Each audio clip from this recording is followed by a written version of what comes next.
여야가 지방선거와 재보궐선거 채비를 서두르고 있습니다. 자유한국당이 배현진 전 MBC 아나운서를 영입해가지고 지금 정치권에서 참 말들이 많아요. 그렇습니다. 일단 자유한국당은 두 가지 이득을 얻은 것 같아요. 일단 인물난이었다. 지금 최근에 홍정욱 전 의원을 서울시장으로 영입하려다가 고사하는 바람에 사실은 새로운 어떤 인물에 대한 한 번도 그런 뉴스에 탄 적이 없거든요. 그런데 배현진 전 아나운서를 영입함으로써 이렇게 뉴스화했다, 이슈화했다는 점. 두 번째는 MBC 파업과 관련해서 배현진 전 아나운서가 사실은 뭐 동참을 하지 않은 것을 두고 MBC 이 노조라든지 혹은 새로운 어떤 경영진이 굉장히 그것의 정당성, 파업의 정당성을 도리어 배현진 전 아나운서를 통해서 이렇게 역설을 했거든요. 그런데 배현진 전 아나운서를 영입함으로써 지금 MBC 파업이 부당했다는 것을 알릴 수 있는 또 이슈가 될 수 있는 두 가지. 그러니까 자유한국당으로서는 노림수가 제대로 먹히고 있다라고 보여지는 것이죠. 네.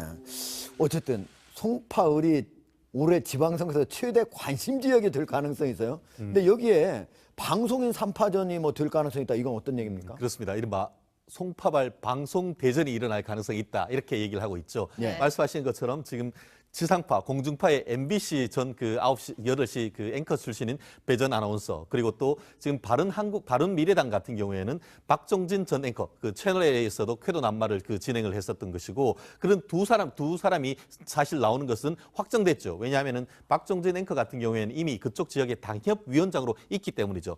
더불어서 지금 그 또 민주당 같은 경우에도 또 아나운서 출신인 사람을 지금 준비를 하고 있기 때문에 경우에 따라서는 이 송파에서 정말 방송 3사가 아주 치열하게 대결할 가능성이 있는데, 다만 전체적인 구도를 봤을 때는 보수 두 쪽에 지금 집권당 쪽이기 때문에 전체적인 구도를 봤을 때는 과연 3파전으로 계속 갈 것인가, 경우에 따라서는 보수가 연합했는 그런 어떤 나름대로의 액티브한 어떤 그 선거전을 한번 예상해 볼 수 있지 않을까 생각합니다.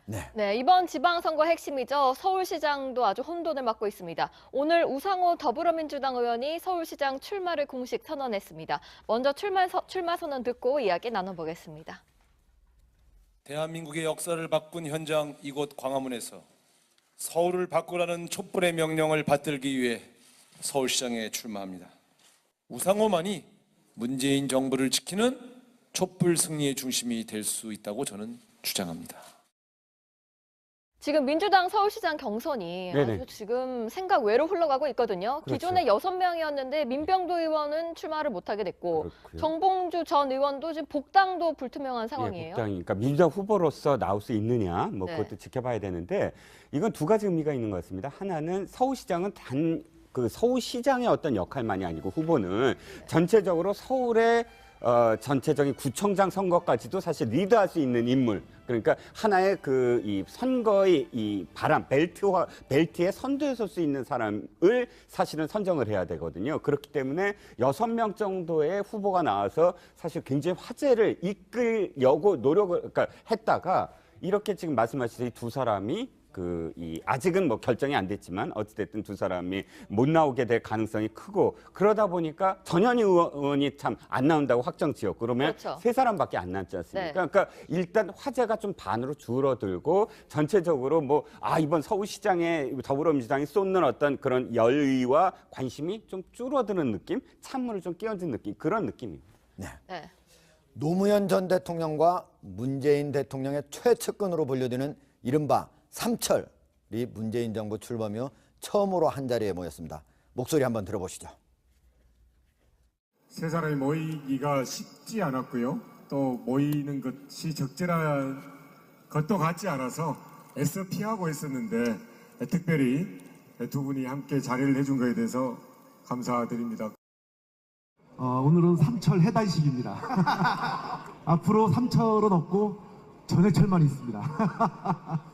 좀 열심히 일을 하다 보니까 저희끼리의 애칭으로 삼철 했던 건데, 그게 오늘날 이렇게 끔찍한 주홍글씨 같은 프레임이 될 줄은 몰랐고요.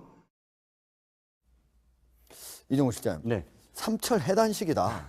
근데 삼철 그렇게 나쁜 의미도 아닌 것 같은데 왜 해단식이라고 그렇게 얘기하나요? 일단 삼철 그러면 비선 실세였다. 뭐 이렇게 지금 붙고 있거든요. 옛날에 부정적으로. 경선 때 사실 특정한 어떤 그 캠프 내에 요직을 받지 않으면서도 사실은 온갖 그 이 전체적인 플랜을 다 세 사람이 짰다. 이것 때문에 비선 실세다. 이런 이름이 붙었는데 지금 비선 실세하면 사실 최순실 씨가 떠오르고 굉장히 안 좋은 이미지잖아요. 그래서 세 사람을 묶이지 말라. 뭐 이런 의미로 쓰이는 것 같은데 저는 양정철 전 행정관이 수염을 깎은 비서관입니다. 모습. 비서관. 비서관, 네. 양정철 비서관이 수염을 깎은 모습이 눈에 들어옵니다. 보통 수염이 있던 사람, 정치인이 수염을 깎으면 어떤 의미냐면 내가 다시 나오겠다. 이런 의미로 많이 쓰고 박원순 시장 옛날에 그 수염을 막 한 얼굴에서 안철수 당시 그 교수와 단일화를 하면서 수염을 딱 깎았거든요. 새로운 사람으로 났다. 이런 어떤 이미지가 될 수 있고. 그러니까 저는 오늘 보면서